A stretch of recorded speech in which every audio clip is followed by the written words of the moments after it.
जय हिंद दोस्तों, आपका हार्दिक स्वागत है आपके अपने YouTube चैनल COP24 में। तो आज मैं आपको बताने वाला हूं कि टीए फॉर्म के साथ आपको किन किन डॉक्यूमेंट को लगाना है ताकि आपका जो क्लेम है, टीए क्लेम है, वो वन टाइम में पास हो जाए और बाद में जो आपकी रिकवरी होती है किसी कारणवश उससे बचा जा सके। तो आगे बढ़ने से पहले हमारे चैनल को लाइक एंड सब्सक्राइब जरूर कर लें ताकि इसी प्रकार की इंफॉर्मेटिव वीडियो आपको कंटिन्यू मिलती रहे। तो चलिए स्टार्ट करते हैं। तो सबसे पहले दिया हुआ है मूवमेंट ऑर्डर की कॉपी। जो मूवमेंट ऑर्डर है वो आउट और इन दोनों का होना चाहिए। कई बार क्या होता है, ये एक ही मूवमेंट ऑर्डर पर इन आउट कर दिया जाता है। जो मूवमेंट ऑर्डर है वो एक ड्यूटी प्लेस से दूसरी ड्यूटी प्लेस पर जाने का एक माध्यम है, इसके बिना आप जा नहीं सकते हैं, क्योंकि मूवमेंट ऑर्डर एक आदेश होता है जो एक ड्यूटी से दूसरी ड्यूटी का निर्वहन करने के लिए आपको दिया जाता है। तो मान लीजिए यदि आप पैरामिलिट्री फोर्स में हैं तो आपको क्या है, बटालियन हेडक्वार्टर BHQ से यदि आपको किसी ड्यूटी पे जाना है, इलेक्शन ड्यूटी पे जाना है या ऑपरेशनल ड्यूटी पे जाना है, तो आपको क्या है, एक मूवमेंट ऑर्डर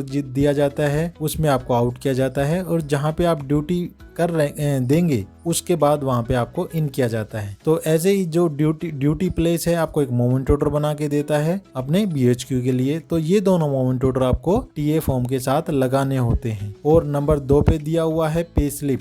पे स्लिप जो लास्ट मंथ है, जिस महीने आप क्लेम कर रहे हैं उस महीने का जो लास्ट मंथ है, पिछला महीना जो है, उसकी जो सैलरी है, आपकी सैलरी की पे स्लिप जो है वो आपको लगानी है। अब नंबर 2 पे जो दिया हुआ है non availability certificate if accommodation not available. मान लीजिए जहाँ पे आप ड्यूटी करने जा रहे हैं वहाँ पे अकोमोडेशन अवेलेबल नहीं है, तो आप कहाँ पे रहते हैं? आप रहते हैं होटल में। तो आपको क्या है, जो ड्यूटी प्लेस वाले जो अथॉरिटी है तो वो आपको क्या है, एक NAC बना के देती है, नॉन अवेलेबिलिटी सर्टिफिकेट बना के देगी कि हमारे यहाँ पे अकोमोडेशन अवेलेबल नहीं है, इसलिए ये होटल में रह रहे हैं। तो ठीक है, तो इसी प्रकार का एक NAC आपको रिक्वायरमेंट होगा। अब इसके लिए कंडीशन क्या दी हुई है, जो मान लीजिए जो लेवल 8 एंड बिलो हैं उनको क्या है, खाली NAC की आवश्यकता है।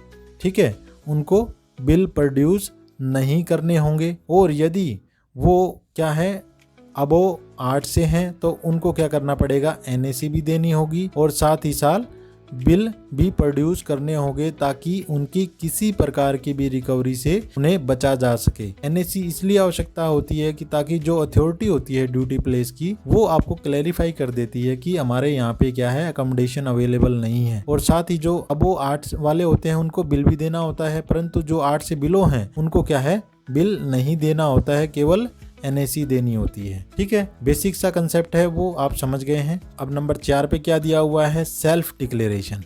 ठीक है, ये सेल्फ डिक्लेरेशन सर्टिफिकेट आपको लगाना है, जिसमें क्या दिया होता है मैं आपको बता देता हूँ। यदि क्या है 8 और 8 से बिलो हैं तो क्या है, आपको ओनली सेल्फ डिक्लेरेशन लगाना है। किस केस में, यदि आप अपनी जो भाड़ा लेना चाह रहे हैं या जो टिकट का पैसा भी लेना चाह रहे हैं, तो आपको क्या है, बिलो 8 से, है ना, बिलो 8 से यदि आप लाई करते हैं उस लेवल में, तो आपको क्या करना पड़ेगा, ओनली सेल्फ डिक्लेरेशन सर्टिफिकेट लगाना होगा।